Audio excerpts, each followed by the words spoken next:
Hi everyone, I'm George Kors, and let's talk about I Who Have Never Known Men by Jacqueline Harpman in translation from Ross Schwartz. This is a really beautiful novel. This novel is, first off, I think it has a really fantastic and unique premise. I think for it, how slim it is, and for how the structure is so straightforward, there is a lot of philosophical rumination going on with this novel, and I think you probably can't go wrong in reading this. I really thought that this novel was really compelling and really interesting. And what's more, it's under 200 pages in length. So if you're looking for a shorter read, something that still has some heft to it, I think this is probably a good read for you. Now, I think most folks are going to describe this as sci fi. The premise is that a group of women are imprisoned, basically in a bunker below ground. One day, the alarms go off, the guards leave, and they are left alone in their prison. They do manage to escape and spend the rest of their days sort of wandering a desolate planet. Um, so I think a lot of folks are going to be inclined to say that this might be sci-fi, that this might be dystopian. Um, but I'm not one for genre so much, and I think that this is just literary fiction to me. If you disagree, get into the comments. Let me know. But I do think that this real even with its maybe more genre focused premise, is really high literature, really high literary work, I should say. And Jacqueline Hartman, a Belgian writer, and coming from this era, this was published in 1995. I think that there's a lot of philosophical basis for this novel, which I'm going to get into a little later. And I think, um, you know, if you're a literary person, if you're like, oh, I don't read genre fiction, or you think that maybe the way the publishing industry talks about genre is reductive, as I do, um, don't worry. This, even though this is going to be in the sci-fi section, even though most people are going to call it sci-fi, this is just literary fiction. So, let's just get, and that this not to demean genres, or if you like, getting into genre, that's a different philosophical discussion for us to have. But I think for this, I do really believe that this just has a lot of a lot of what you expect from a high level literary novel going on in it. Um, we follow the only child who is in that prison. Basically, this is the narrator. She and the 39 or 38 other women escape this prison and spend the rest of their days sort of wandering this world. And the narrator is significantly younger than everybody else in the prison. So when they are in the prison, the narrator has this child dichotomy because they are so significantly younger than everybody else. And that is a really unique setup because the other women remember life outside of the prison, whereas the narrator does not. And the narrator's sort of sense of self and who she is as a person, um, is informed by this lack of experience with actual society.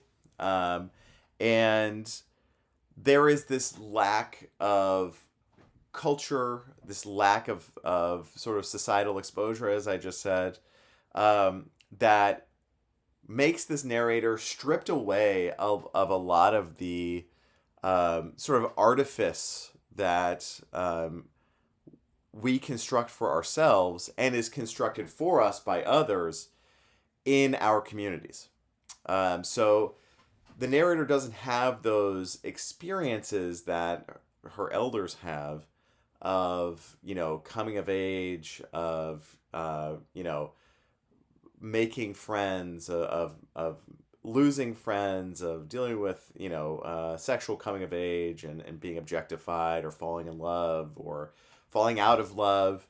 or even going to the movies or experiencing art. All of this is stripped away from the narrator, and we have this narrator in a space of just only interacting with the culture and the societal sort of norms taught to her by the elders in the prison, and then dealing with the prison itself. And So as a child, her experiences of men are entirely mediated by the guards. So the guards of the prison are men, and they are her only experience, of living men. And as they escape and they go on and they begin their journey across this sort of desolate landscape, they find other prisons and they find other women and other men who have been imprisoned but have not been fortunate enough to escape and have died. But nowhere do they find the guards. Nowhere do they find anything. And that is not a spoiler here, because the crux of what is going on here is the personal journey of the narrator. So first, we have this journey of the hope for self-discovery that the narrator is engaging with here, which is, really so poignant and so sad to, experience through the eyes of this narrator a childhood mediated only through a system of imprisonment.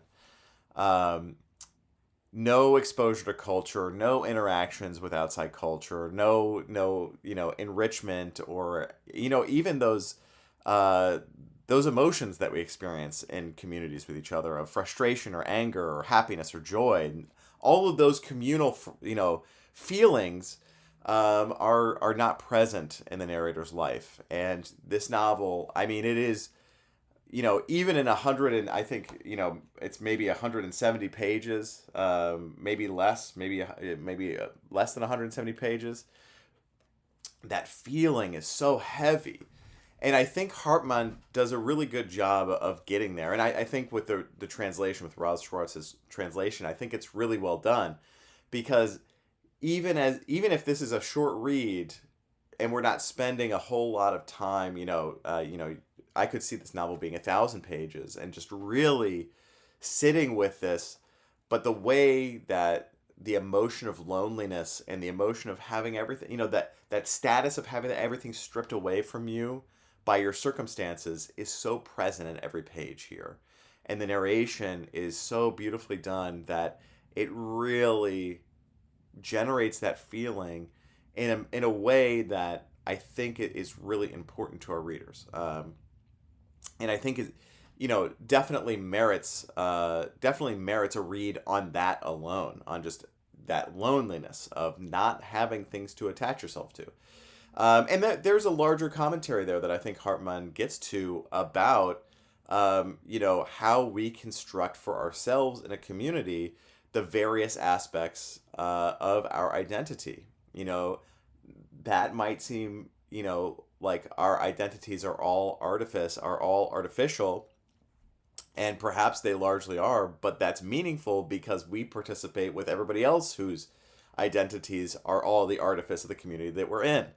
So, those experiences that the narrator would have had going to school, coming of age, finding a job, none of those are present. So she can't relate to the elders that she does have, that community that she does have, because of how she lacks those experiences. And there's that greater complication here of those elders, those women who also escaped this prison with her, taking pity on her for not having had those experiences, for being in a position where she doesn't even get the chance to have that sort of experience.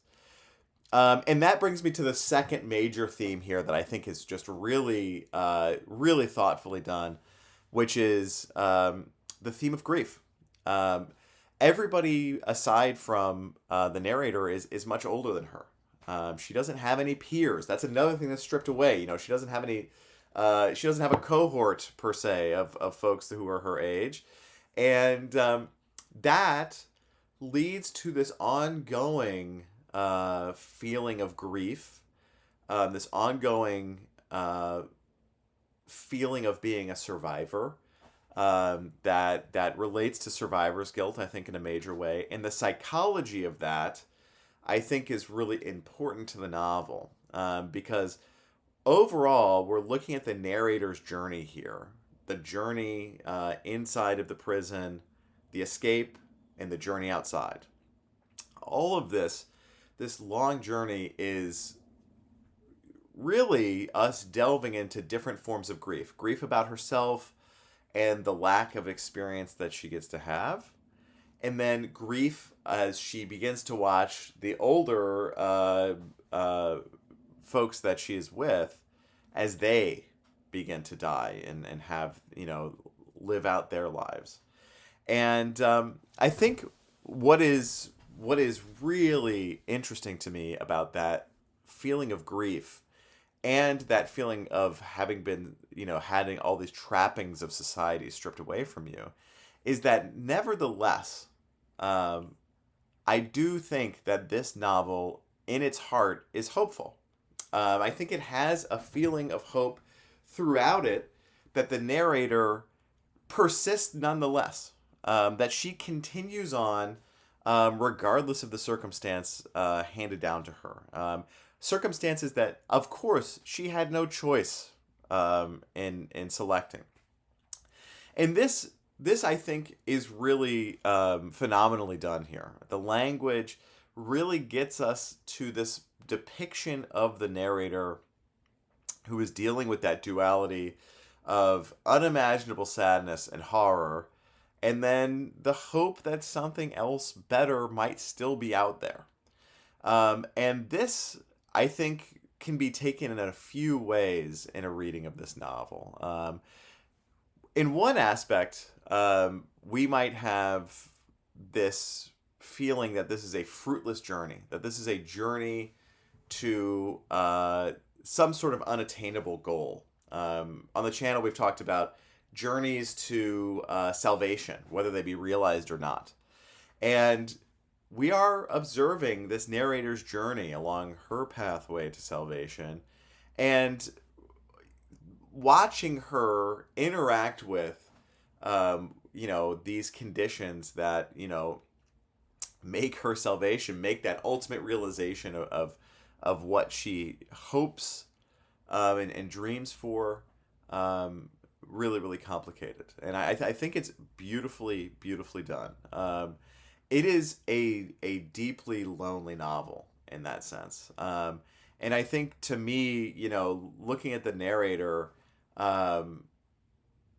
she's a character I think about a lot. This novel really left me thinking about this narrator quite a bit, because I think one of the ways that Harpman portrays everything in this novel, but the narrator specifically, and the interactions the narrator has, is to make everything very quiet. Even though we are, opening scene on, 39 women in a prison, held against their will, obviously, held in this horrible circumstance. And we don't know how they got there. We don't know what political machinations got us there. We don't know why. Are they political prisoners? Is this what society has led to this? Are we even on Earth? Is the question that a lot of readers might have as well. And all of that unknown for the narrator, all of, not understanding the context of even that, not really understanding where we're coming from here, that has the potential to be this loud, raucous, overwhelming source of anxiety for the narrator. And it is, to be sure. But we don't have a very loud novel here. And I think that is really, really provocative for me as a reader, because when I would think about a narration like this, somebody who's completely stripped away of the trappings of society and culture, I might think of how much cognitive dissonance and how much sort of psychological loudness might be in that person's brain when they're interacting with other people who have those attachments to culture. The older women in the prison, the guards, they all presumably have these much more significant ties to whatever culture they came from before they were imprisoned.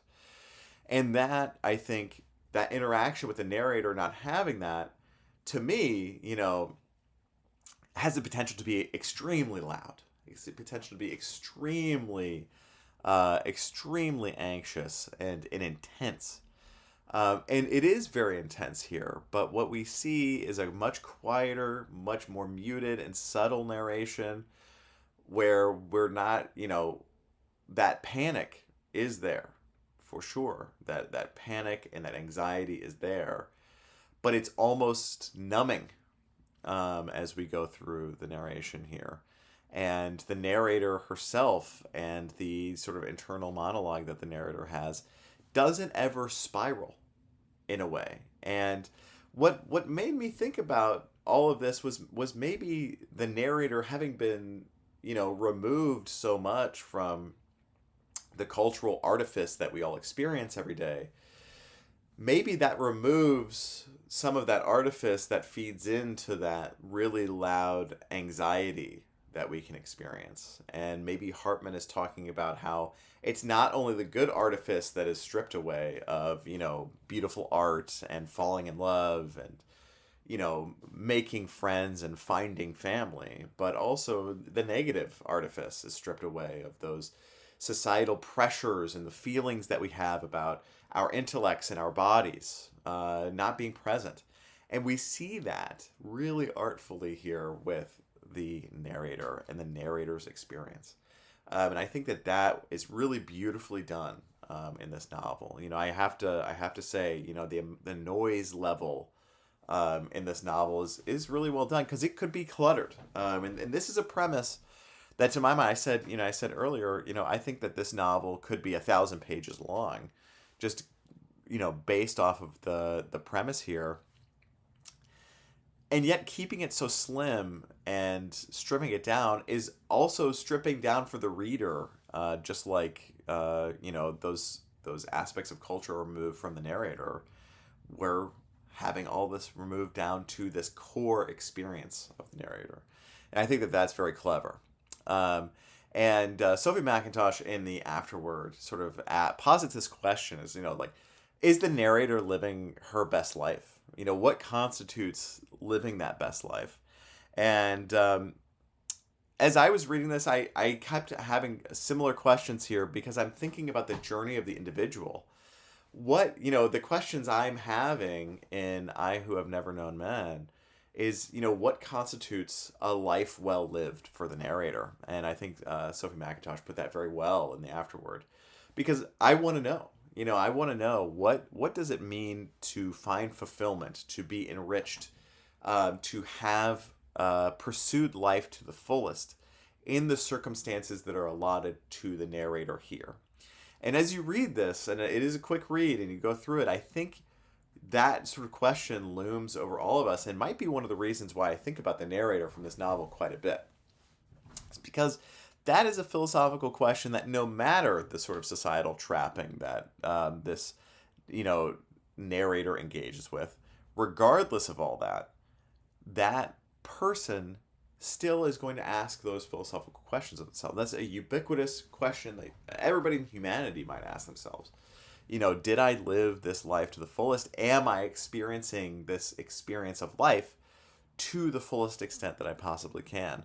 And those questions for the narrator here are so deeply complex, because that leads me to question how and where does the narrator find, inspiration to inform that answer.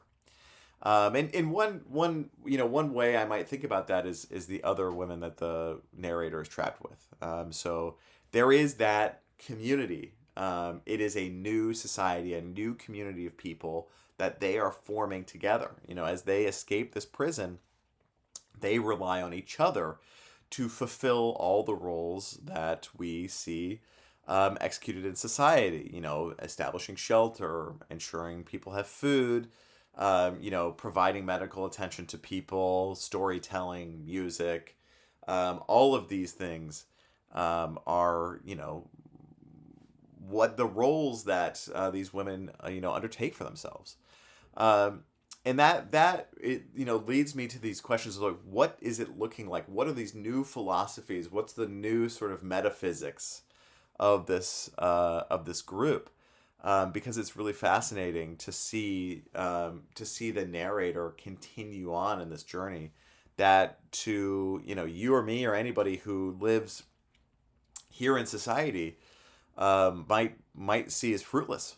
Might see it as a foregone journey of an individual that is doomed, and that is pretty well done here. I think Harpman was doing a very good job of weaving all of these things in together. This concept of like the stripped down individual, commentary on imprisonment and all sorts of how do we find fulfillment in these dire circumstances.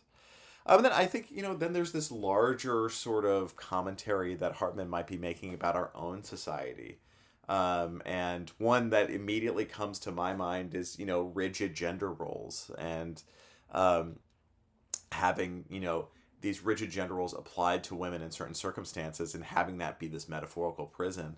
That definitely rings out here.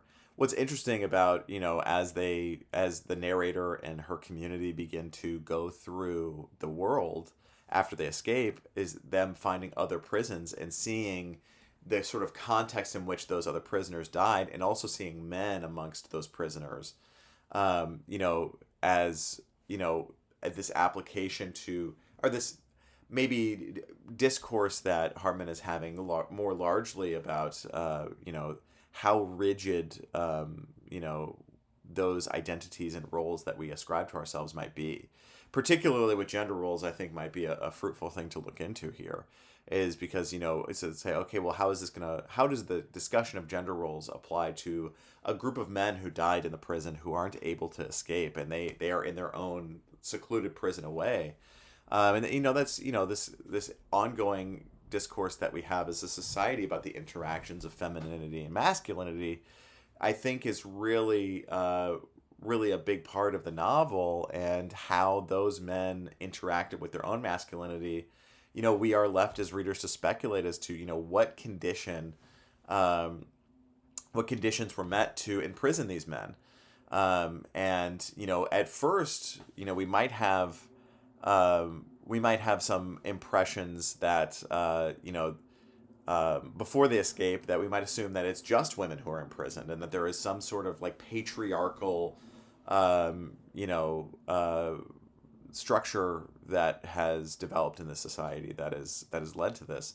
But as we find, men imprisoned, that complicates our readings of masculinity and femininity and how those interact in society. And I think that is really, thoughtfully done in this novel. And I think if you are, into, discussions of gender roles and that sort of aspect of how masculinity and femininity interact with each other, I think it's really fascinating. I think it's a really fascinating read along those lines, if that's something that you're into.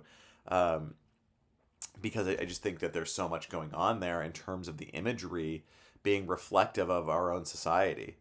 The other thing that I think is really important here, and I think would be a really, really important read, is, discussions of imprisonment and, how are we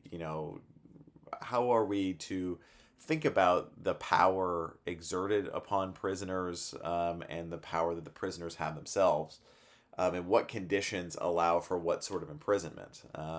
And I think in the United States, there's a lot of discourse, and rightfully so, about prison reform and discussions about that. The United States imprisons so many people, so many more than so many other countries per capita. It's really, really quite astounding when you look at the numbers. And I think that this is a novel that, if you are thinking about that sort of thing, prison reform, what punishments are merited, what constitutes crime, all these sort of philosophical, societal discussions that come up very frequently, I think this novel is also really relevant. And that goes beyond the sort of superficial one-to-one, actual people in a prison sort of situation, and it extends over to like, your rights as a person, and what, what rights does a woman have versus a man, and so on and so forth. I think that is definitely a place you could do a significant deep dive here. Because at its crux, we are just observers of this narrator's journey. And as observers, we're bringing all of this, cultural heaviness to it. We are bringing our own experiences with gender roles, whatever those look like. We are bringing our own experiences with masculinity and femininity, whatever those look like, and applying those on to this narrator. We are bringing our own experiences with prisons and punishment and power and applying them onto this narrator. And in that sense, we are just given over this chance to greatly complicate the reading of the narrator in a very significant way with our own readings of our own societies and our own experiences. And I think that is a really unique and exciting thing about a novel like this, is giving, some novels have so much going on that you're just baffled. You're part of the world. You're there. You're in it.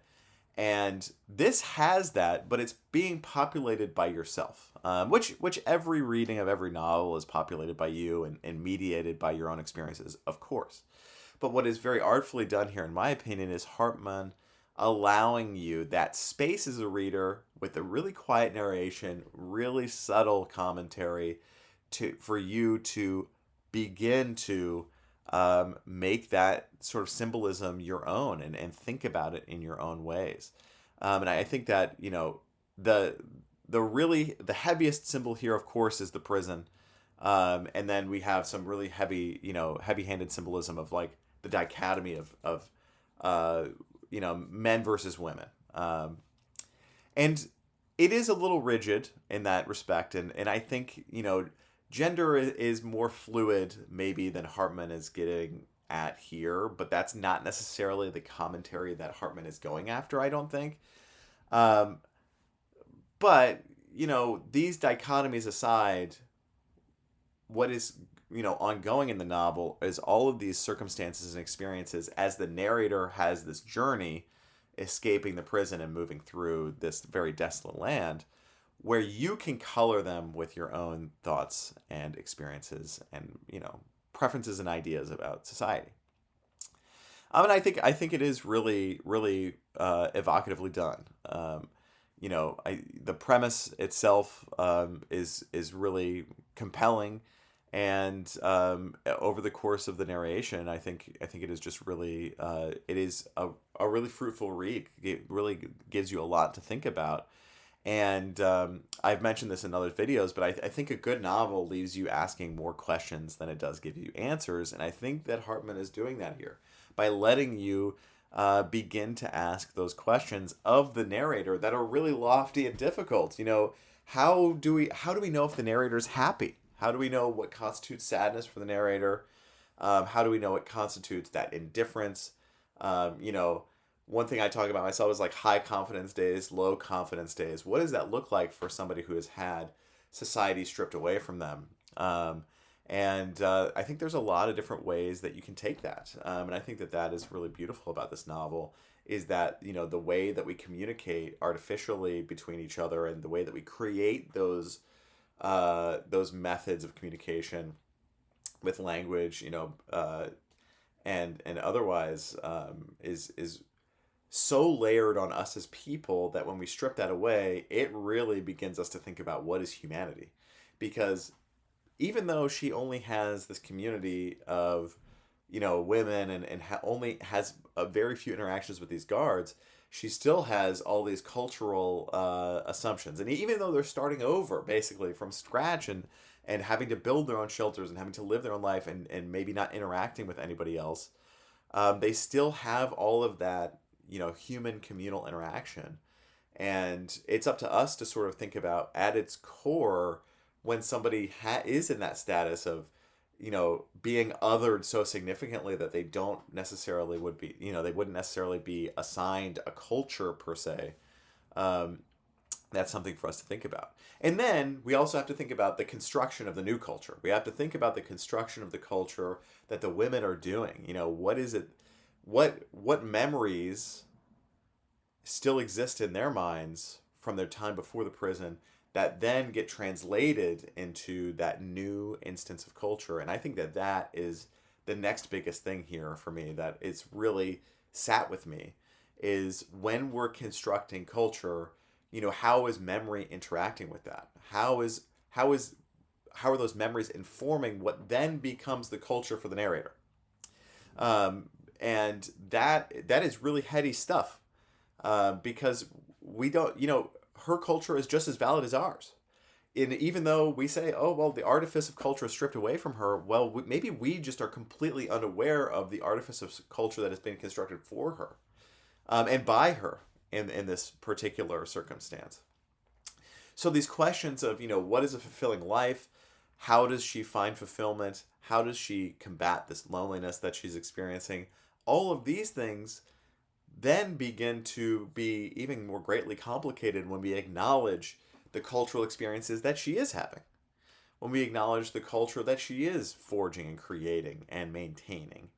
And there is just so much going on there in a little space that I think is really, really artfully done. Some of my recommendations to read based off of this, first off, would be The Stranger by Albert Camus. I really felt just so much kinship between these novels, and just that the commentary on imprisonment, loneliness, finding oneself, finding that journey. I really think The Stranger, if you liked The Stranger, I think I Who Have Never Known Men probably is right up your alley, and vice versa. So, definitely something to think about there. And just being othered and othering yourself and resigning yourself.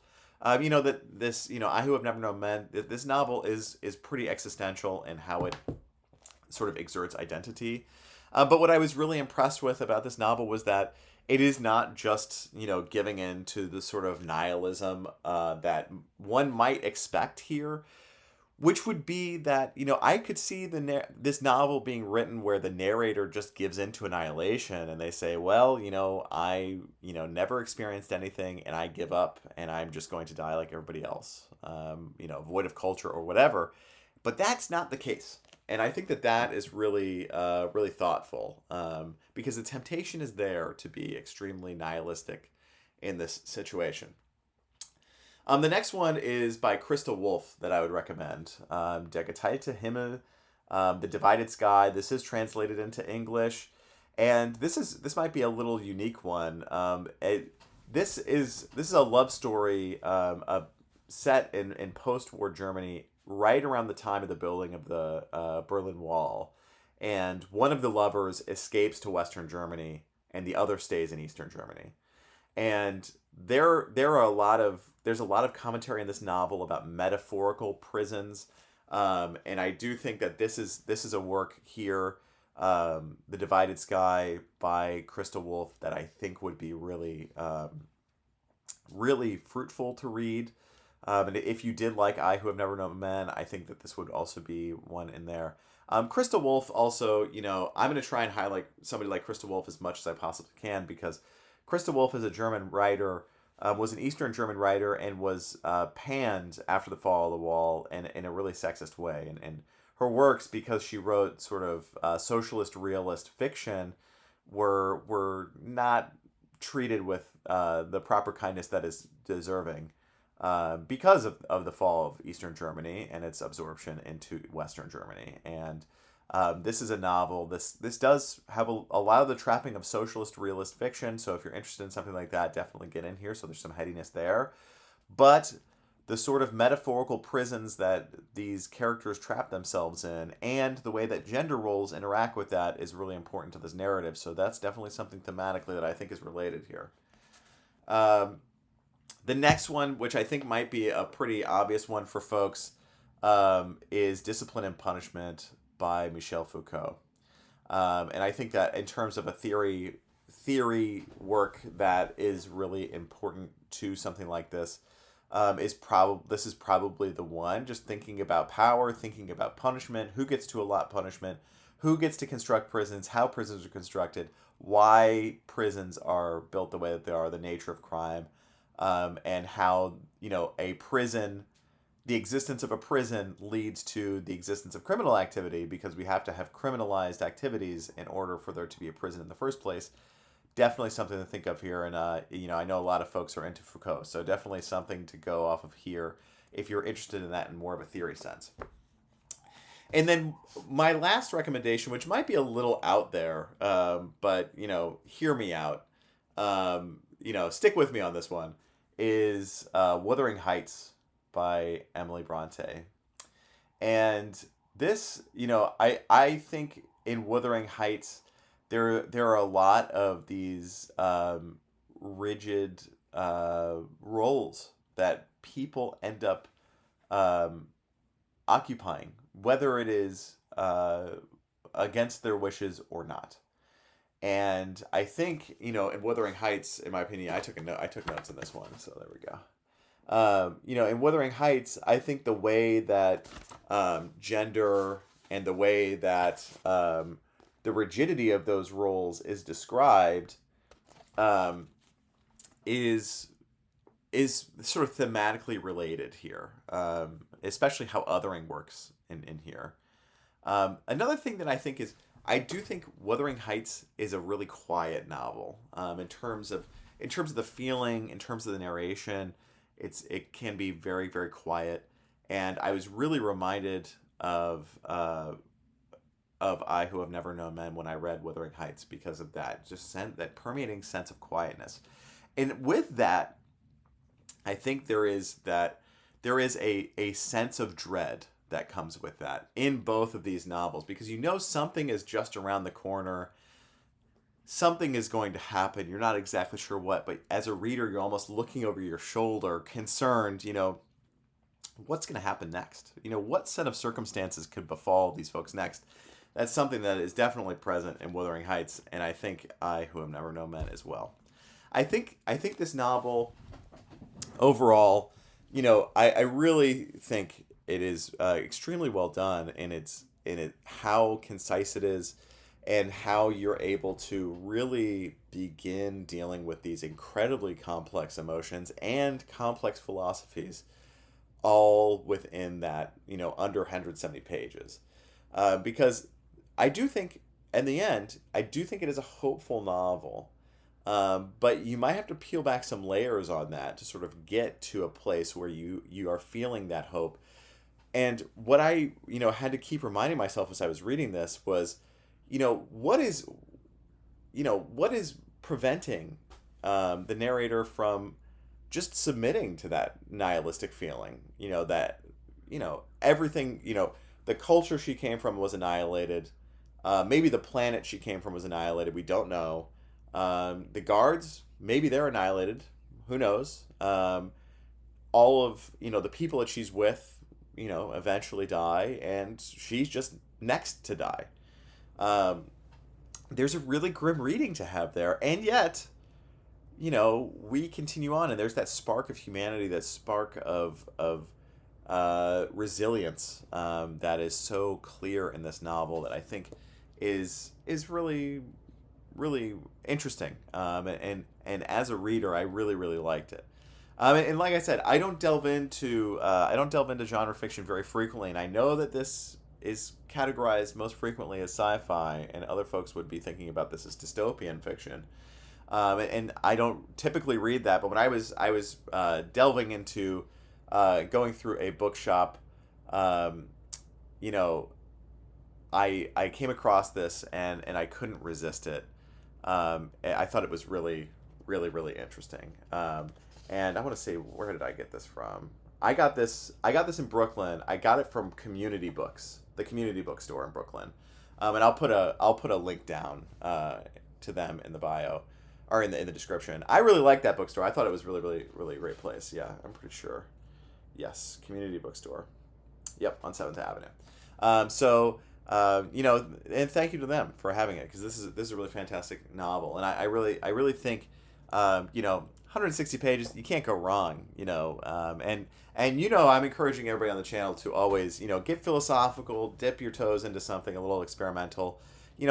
This doesn't have, the structure is not experimental, the narration's not very experimental, but regardless of all that, you are, as the reader, engaging with really complex ideas, probably whether you realize it or not, even in reading this, even if you gave it a really superficial read, I still think you're probably engaging in some pretty heady stuff here with this. So I do think that this is really, really provocatively done.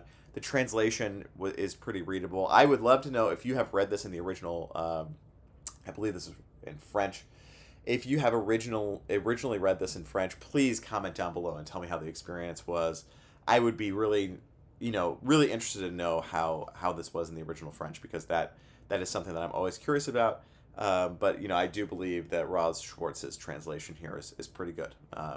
And it is hard, hard to assess a translation one-sided, but as the experience of the reader, I thought it was pretty good. So let me know. Do you think that this is going to be one of your next reads? If so, comment down below. And if you have read it, please tell me your thoughts about it, because I really think that this is a really interesting read, and there's a lot going on here. As always, folks, I want to thank you so much for hanging out today and talking with me today about I Who Have Never Known Men. It is quite the novel, and I think that there's quite a bit going on here.